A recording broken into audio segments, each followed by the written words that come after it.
بسم اللہ الرحمن الرحیم۔ السلام علیکم ورحمۃ اللہ وبرکاتہ۔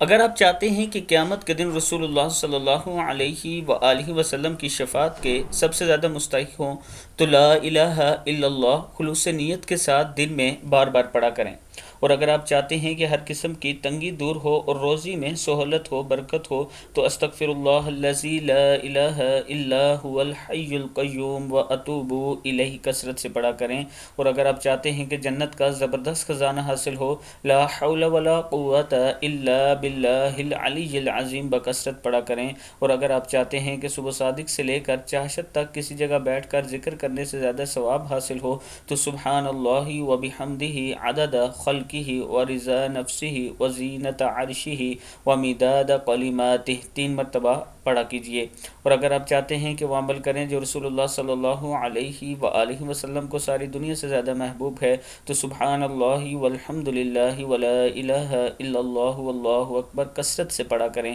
اور اگر آپ چاہتے ہیں کہ اللہ تعالیٰ آپ کی تمام پریشانیوں کو دور فرمائے تو حسبی اللہ لا الہ الا ہوا علیہ توکلت وہو رب العرش العظیم صبح شام 7 مرتبہ پڑھا کریں، اور اگر آپ چاہتے ہیں کہ آپ کے تمام گناہ معاف ہو جائیں چاہے وہ سمندر کی جاگ کے برابر کیوں نہ ہوں تو سبحان اللہ وبحمدہ 100 مرتبہ روزانہ پڑھ لیا کریں۔ السلام علیکم ورحمۃ اللہ وبرکاتہ۔